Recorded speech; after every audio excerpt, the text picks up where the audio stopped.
Cerita berlatar belakang pada tahun 1945 dengan memperlihatkan seorang perwira angkatan darat Jerman berpangkat letnan bernama Clemens Forel yang ditangkap oleh pihak Uni Soviet dan dijatuhi hukuman selama 25 tahun karena sudah menyiksa partisan Soviet. Mendengar hukuman seberat itu di sini, Clemens tidak bisa berbuat apa-apa selain pasrah kepada takdir yang telah ditentukan untuknya. Setelah dijatuhi hukuman, kemudian Clemens pun dikirim beserta prajurit Jerman yang lain ke penjara Gulag Siberia menggunakan kereta. 1945 in Kraft.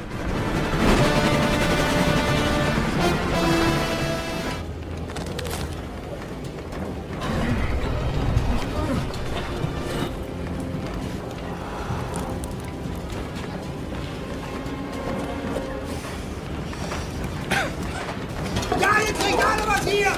Ihr sollt langsam machen!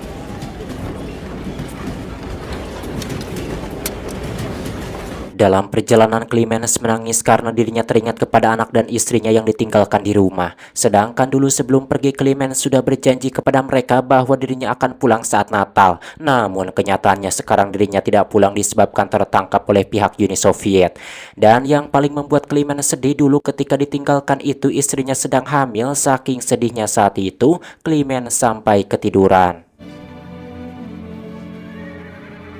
Setelah perjalanan cukup lama menggunakan kereta, lalu mereka pun diturunkan di suatu tempat, kemudian digiring menuju penjara Gulag.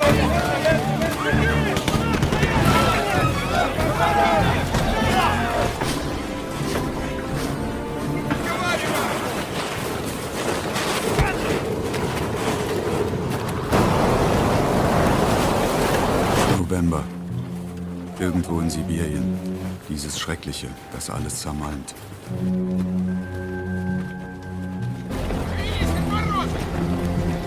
Pada tahun 1946 akhirnya mereka sampai di penjara Gulag tersebut. Setelah kepala mereka dibotakan, lalu di sana mereka pun dikerjakan dengan paksa tanpa rasa ampun sedikit pun. 214! 215! 231!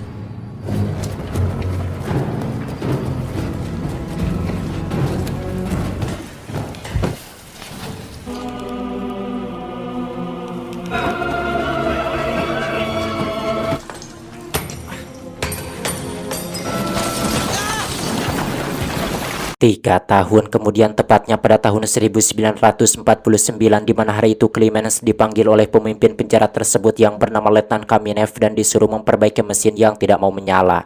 Dengan terpaksa saat itu Clemens pun menuruti perintah Letnan Kamenev tersebut, karena jika menolak pasti dirinya akan dihukum mengingat Letnan Kamenev itu orangnya sangat kejam.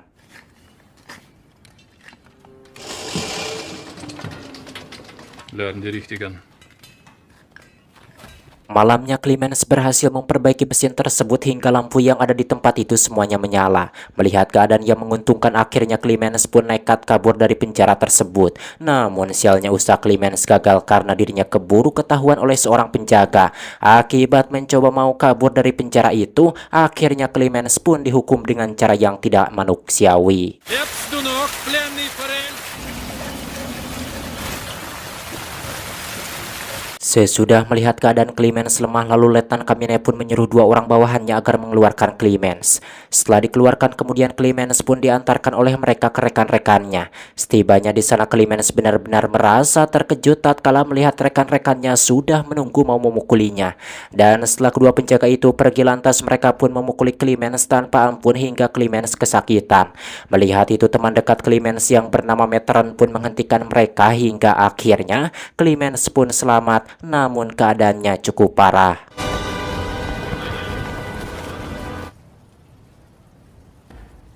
Tak lama seorang pria tua bernama Stauffer datang ke tempat tersebut dan memeriksa keadaan Clemens. Yang mana Stauffer ini tak lain adalah seorang prajurit Jerman yang tertangkap oleh pihak Uni Soviet. Namun dikarenakan Stauffer ini menguasai ilmu kedokteran, akhirnya Letnan Kamenev mengangkat Stauffer menjadi dokter di penjara tersebut. Melihat keadaan Clemens cukup parah, lantas saat itu Letnan Kamenev pun menyuruh Stauffer membawa Clemens ke ruang perawatan. Bringen Sie ihn ins Lazarett. Sesudah berada di ruang perawatan, Clemens meminta kepada Bastaufer agar menuliskan surat dan mengirimkannya ke keluarganya. Akan tetapi Bastaufer menolak sebab di penjara tersebut tidak diperbolehkan mengirimkan surat. Er wird nie ankommen.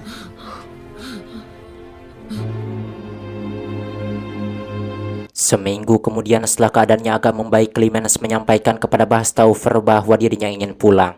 Mendengar itu Bastaufer menjawab jika Clemens benar-benar ingin pulang maka nanti malam Clemens harus datang ke ruangannya sebab dirinya akan membantu Clemens kabur dari penjara tersebut. Ich kann Ihnen helfen. Kommen Sie heute Nacht zu mir. Diceritakan malamnya Clemens pun datang ke ruangan si Bastaufer. Aber im Sommer hat man das Gefühl, man steht vor einer Meeresküste.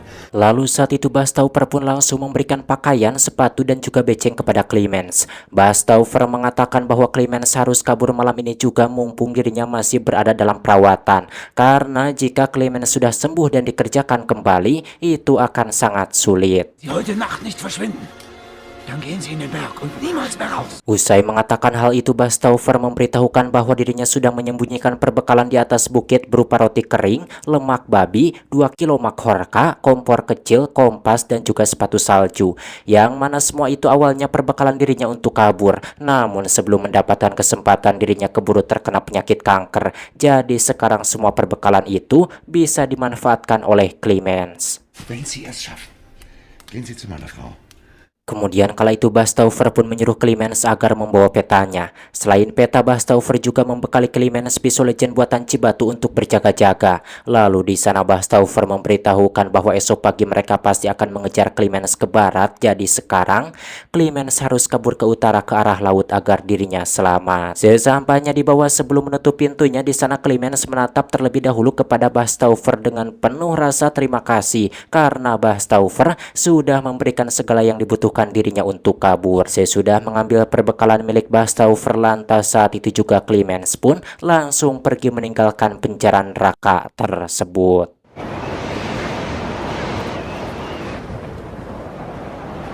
Paginya Letnan Kaminep yang kala itu sudah mengetahui Clemens kabur, dirinya pun masuk ke ruangan Bastaufer dan menanyakan Clemens. Akan tetapi Bastaufer tidak menjawab, dan ketika diperiksa ternyata Bastaufer sudah mengakhiri hidupnya dengan cara menyuntikkan cairan berbahaya ke tubuhnya. Diceritakan Clemens yang kabur dalam perjalanan dirinya melihat 2 orang prajurit Soviet mengejarnya. Melihat itu spontan Clemens pun langsung kabur ketakutan sampai tasnya jatuh. Bahkan akhirnya Clemens sendiri pun jatuh, kemudian tubuhnya dilewati oleh mereka. Namun beruntungnya itu bukanlah kenyataan, melainkan hanya halusinasi akibat dirinya ketakutan.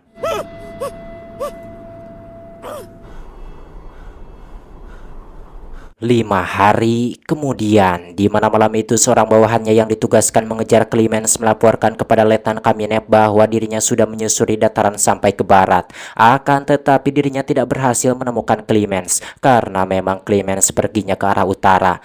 Mendengar laporan semacam itu, spontan Letnan Kaminep pun marah dan langsung menyuruh bawahannya tersebut pergi. Все, идите.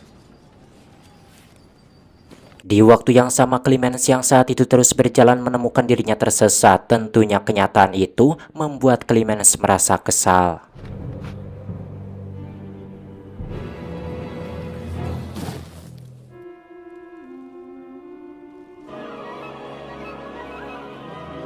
Entah sudah berapa minggu kala itu Clemens terus berjalan tanpa henti, hingga akhirnya persediaan makanan yang dibawanya pun habis. Melihat kenyataan itu, di sini Clemens pun benar-benar merasa sedih. Walaupun demikian, namun saat itu Clemens terus melanjutkan perjalanannya hingga sesampainya di suatu tempat dirinya ngarumpuyuk pingsan. Saat terbangun, Clemens menemukan seekor anjing laut. Kemudian dirinya pun menembak anjing laut tersebut untuk mengisi perutnya yang kelaparan kukurubukan. Namun karena dirinya kedinginan, tembakan menjadi meleset sehingga anjing laut itu kabur. Melihat itu Clemens pun mengejarnya. Dan beruntungnya tembakannya kali ini mengenai si anjing laut tersebut membuat Clemens merasa bahagia. Bahkan saking bahagianya, di sana Clemens sampai seserian sorangan kos jelema tu waras. Lantas kala itu Clemens pun membelah perut anjing laut tersebut. Kemudian dirinya memasukkan kaki kanannya yang hampir beku itu ke perut anjing laut tersebut dengan tujuan agar kakinya itu hangat kembali. Setelah kenyang memakan daging anjing laut tersebut, lalu Clemens pun melanjutkan perjalanan melintasi Siberia Utara. Dan saat itu Clemens pun tidak lupa membawa daging anjing laut tersebut secukupnya untuk bekal di perjalanan.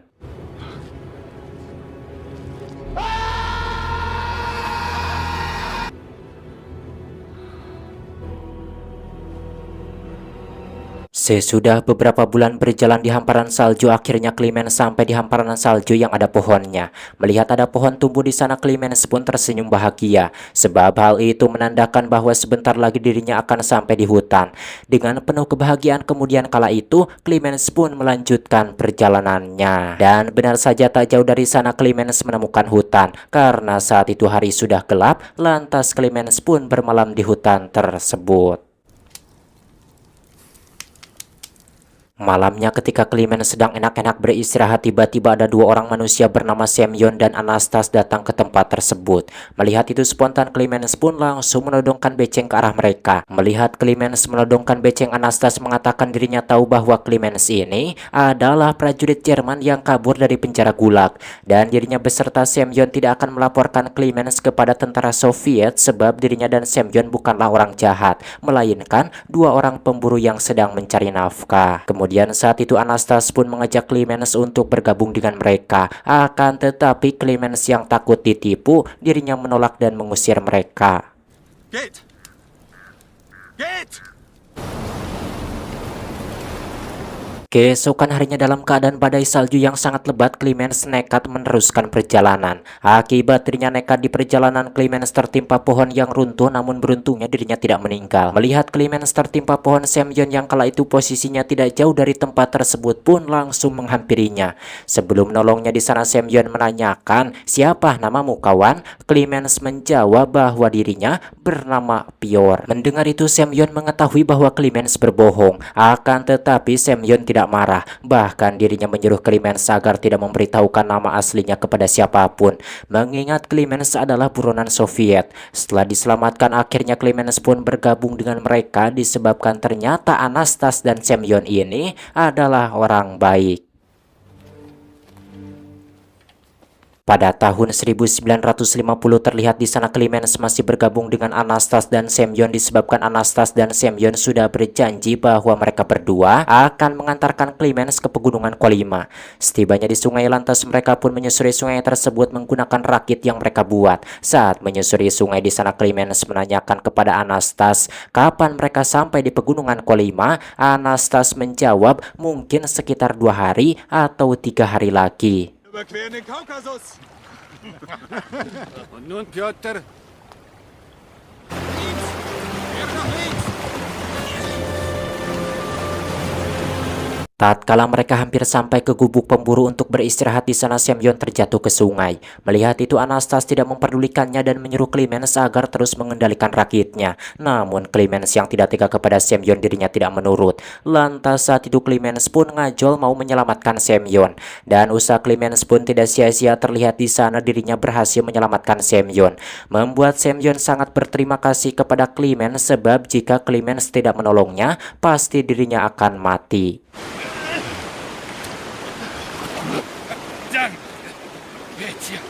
Sementara Anastas sudah mengikatkan rakitnya, lantas dirinya pun pergi membawa barang-barang mereka ke gubuk pemburu tersebut, di mana saat itu Semyon dan Clemens pun mengikutinya. Sebelum sampai ke gubuk di sana, Semyon memberitahukan bahwa sebenarnya dirinya dan Anastas itu bukanlah pemburu, melainkan pegawai pertambangan yang kabur. Akan tetapi niat dirinya dan Anastas mau mengantarkan Clemens ke pegunungan Kolyma itu memang benar, sebab jika Clemens tidak ditolong oleh mereka, pastinya dari beberapa minggu ke belakang juga Clemens sudah tertangkap oleh tentara Soviet. Karena tentara Soviet itu tidak pernah membiarkan tahanannya kabur.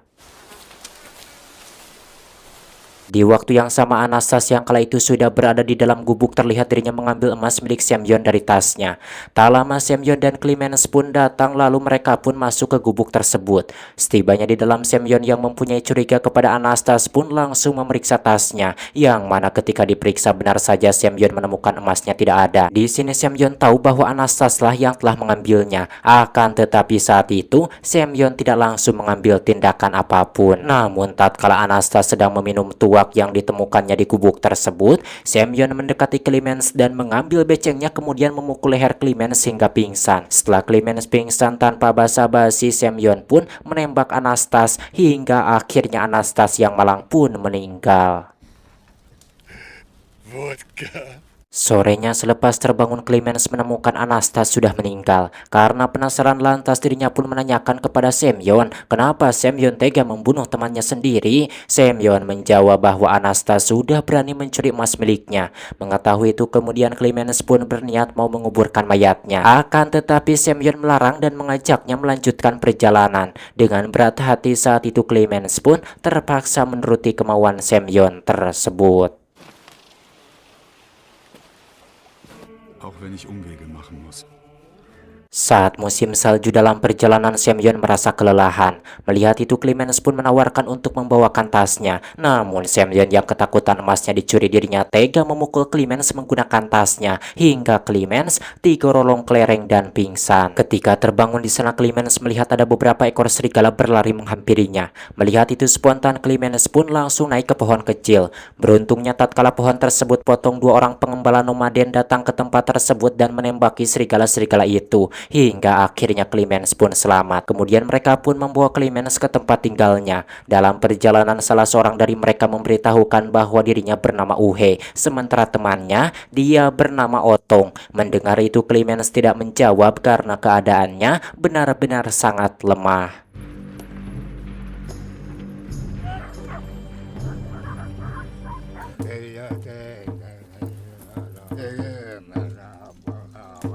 Setibanya di sana, Clemens pun diobati oleh Uhe beserta keluarganya menggunakan cara yang mereka bisa. Hingga akhirnya keadaan Clemens pun agak membaik. Melihat itu lantas di sana Uhe pun menanyakan apakah Clemens prajurit Jerman yang melarikan diri dari penjara Gulag. Clemens menjawab, ya memang benar. Mengetahui itu kemudian Uhe pun memberitahukan bahwa wanita muda yang ada di dekatnya itu dia adalah Irina. Sementara pria tua yang tadi mendoakan Clemens, dia adalah kakeknya Irina. Всех лечит, кто заболел. Selain Irina dan kakeknya, Uhe juga memperkenalkan istrinya yang sedang hamil tersebut kepada Clemens. Uhe mengatakan bahwa besok pagi dirinya akan pergi ke kota dengan waktu yang cukup lama. Akan tetapi Clemens jangan takut sebab di sana tidak akan ada orang yang berani menyakiti Clemens. Dan sekarang Clemens harus makan dan minum yang banyak agar dirinya cepat sembuh. Mendengar itu Clemens merasa bahagia. Ternyata Uhe ini beserta keluarganya ini benar-benar orang yang sangat baik. Disebabkan Uhe beserta keluarganya adalah orang-orang baik, di sini Clemens pun menjadi berani memberitahukan nama aslinya kepada mereka bahwa dirinya itu bernama Clemens Forel. Климец.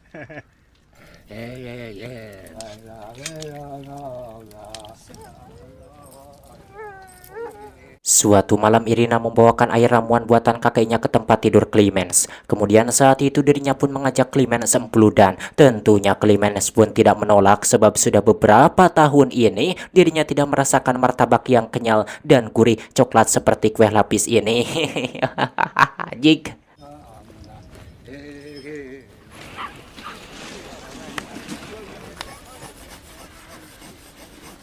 Beberapa bulan kemudian diceritakan Uhe yang kala itu berada di pasar, dirinya mendengar kabar bahwa sekarang semua prajurit Uni Soviet sedang mencari seorang prajurit Jerman yang bernama Clemens. Mendengar kabar tersebut, Uhe pun langsung bergegas pulang mau memberitahukan hal tersebut kepada Clemens. Malamnya setibanya di sana, Uhe pun mendapati istrinya sudah melahirkan. Tentunya kenyataan itu membuat Uhe merasa bahagia.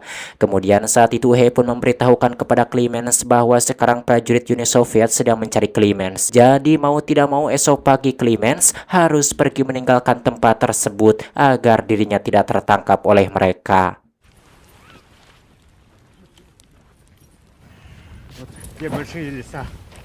Keesokan harinya sebelum pergi, Uhe memberikan seekor anjing kesayangannya yang bernama Teguh kepada Clemens agar Clemens tidak kesepian. Setelah itu lalu Irina pun mengantarkan Clemens ke dekat hutan.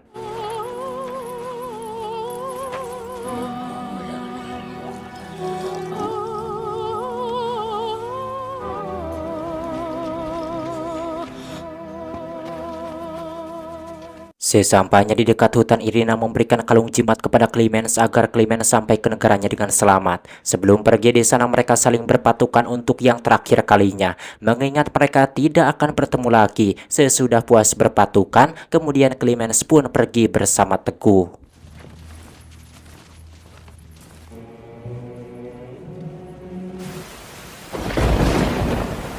Pada tahun 1951 tepatnya saat musim panas, di mana kala itu Teguh yang berjalan duluan dirinya sampai ke tempat penampungan balok dan Kokoreh mencari makanan. Terlihat di sana ketika Teguh sedang Kokoreh mencari makanan, seorang polisi hutan bernama Empe hendak menembaknya.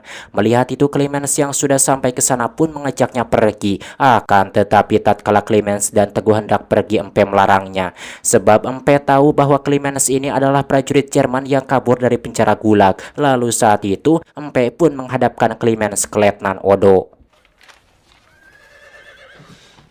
Kemudian di sana Letnan Odo pun menanyakan siapa namamu dan kenapa dirinya kabur dari penjara Gulag. Clemens menjawab bahwa dirinya bernama Piotr Ivanovich dan dirinya tidak kabur dari penjara Gulag melainkan masa hukumannya sudah habis.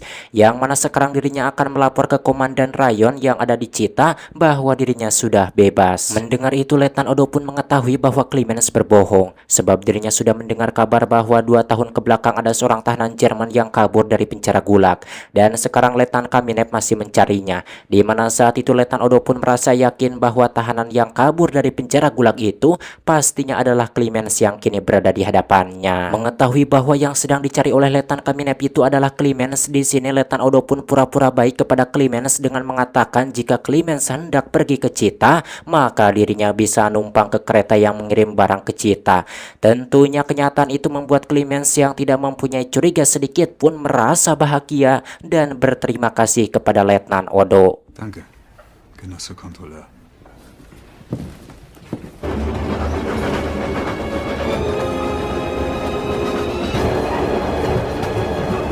Yang mana ketika Clemens sudah pergi, Letnan Odo pun menyuruh Empe agar menghubungi Letnan Kamenev bahwa sekarang buronannya sedang berada dalam perjalanan menuju Chita. Diceritakan Letnan Kamenev setelah mendengar kabar tersebut dari Empe, dirinya pun langsung bergegas menuju Chita. Malamnya setibanya di Chita, Clemens dan Teguh pun turun dan tanpa disangka tatkala kereta yang ada di sebelah kirinya sudah lewat, di sana Clemens menemukan Letnan Kamenev ada di seberangnya. Tentunya hal itu membuat Clemens ngegebeg rewas. Sebelum Letnan Kamenev melakukan tindakan apapun, Teguh yang mengerti dirinya langsung menyerang Letnan Kamenev hingga pipi kiri Letnan Kamenev terluka. Melihat itu Clemens pun kabur meninggalkan tempat tersebut. Saat kabur Clemens mendengar suara tembakan dan di sini Clemens mengetahui bahwa itu pasti suara tembakan beceng Kamenev yang membunuh Teguh.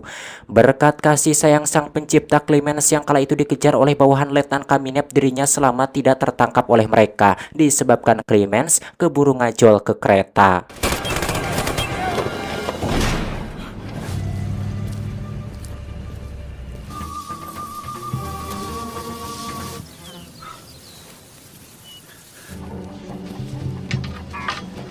Clemens yang kala itu selamat, keesokan harinya dirinya numpang di sebuah mobil yang membawa makanan. Namun sialnya mobil yang ditumpanginya itu bannya malah kempes, yang mana ketika sopir mobil tersebut hendak mengambil ban serep, di sana dirinya menemukan makanan yang dibawanya berkurang. Dan ketika dilihat ternyata Clemens lah yang telah memakannya. Tentunya hal tersebut membuat si sopir itu emosi dan langsung menyerang Clemens. Akan tetapi dengan cepat Clemens menakisnya kemudian membunuh sopir tersebut. Setelah itu lalu Clemens pun membawa mobilnya pergi dan menghabiskan semua makanannya. Pada tahun 1952 tepatnya bulan Agustus, Clemens sampai di Asia Tengah yang masih wilayah Uni Soviet.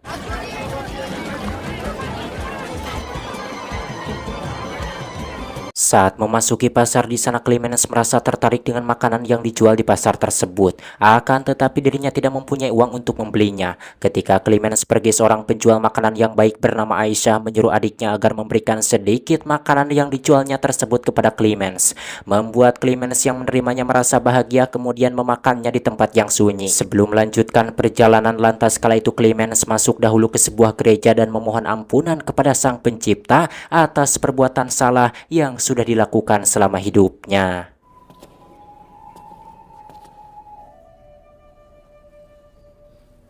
Vergib mir meine Schuld.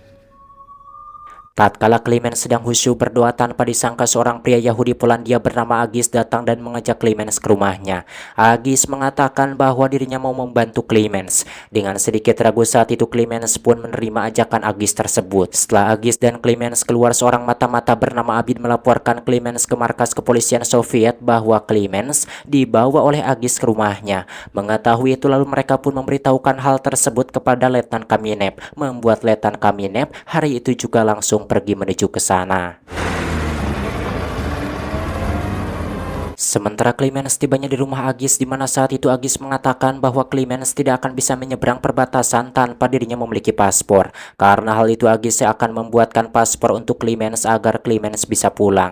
Lalu di sana Agis menanyakan apakah Clemens sudah mempunyai nama yang dipilih untuk paspornya. Clemens menjawab, ya sudah, yakni Pyotr Ivanovich Ulyanov. Pyotr Ivanovich Ulyanov. Ein Badvolk. Malamnya sesudah Clemens membersihkan diri dan berdandan rapi, Agis pun pergi mau membuatkan paspor untuk Clemens.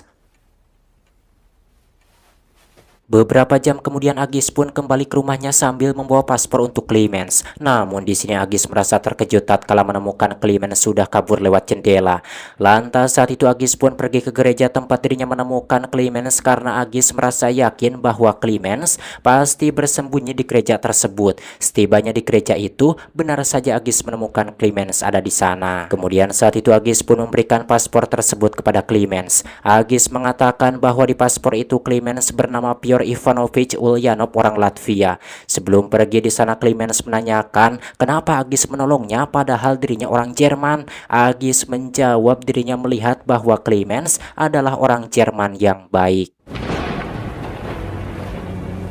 Selepas Clemens pergi, terlihat di tempat lain Letnan Kamenev sampai di markas kepolisian tersebut. Setelah diberitahukan alamatnya, kemudian Letnan Kamenev pun pergi mendatangi rumah Agis. Namun tanpa disangka ketika Letnan Kamenev hendak menanyakan keberadaan Clemens, tiba-tiba Agis meninggal terkena serangan jantung. Tentunya kenyataan itu membuat Letnan Kamenev merasa kecewa sebab dirinya kehilangan informasi mengenai keberadaan Clemens. Diceritakan Clemens yang pergi berjalan kaki menuju perbatasan, keesokan harinya dirinya sampai di perbatasan tersebut. Lalu saat itu dirinya pun menunjukkan paspornya kepada penjaga perbatasan itu. Sesudah diperiksa, Clemens pun diperbolehkan menyeberang. Tentunya kenyataan itu membuat Clemens benar-benar merasa bahagia.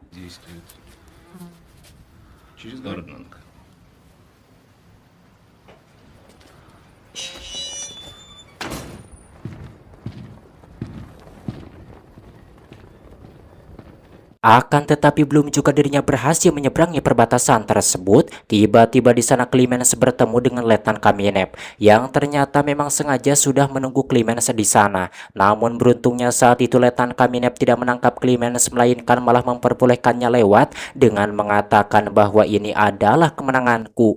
Mendengar itu Clemens ngahuleng karena dirinya tidak mengetahui apa maksud dari perkataan Letnan Kamenev tersebut. Meskipun tidak mengerti, tetapi kala itu Clemens terus berjalan menuju Iran.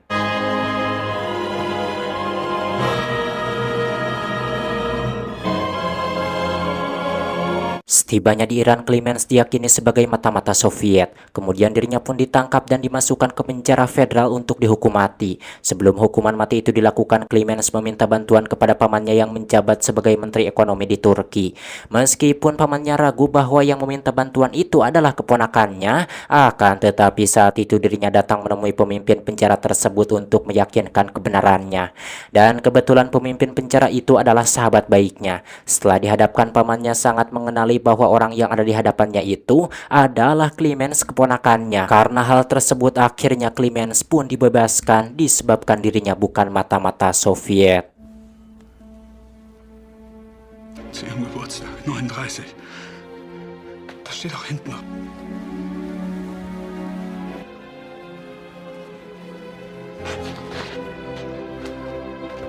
Sesuai janji kepada anaknya, Clemens yang kala itu sudah bebas, dirinya sengaja pulang ke kampung halamannya saat malam Natal. Walaupun sudah sampai di rumahnya, namun saat itu Clemens tidak langsung menemui anak dan istrinya, melainkan malah mengintip mereka dari jendela. Yang mana dari jendela tersebut Clemens melihat bahwa anaknya yang dulu masih dikandung itu kini sudah besar, begitu juga dengan anaknya yang pertama. Sesudah anak dan istrinya pergi ke gereja, Clemens pun menyusulnya. Melihat Clemens pulang spontan, di sana anak beserta istrinya pun menghampiri Clemens dan memeluknya sambil menangis bahagia.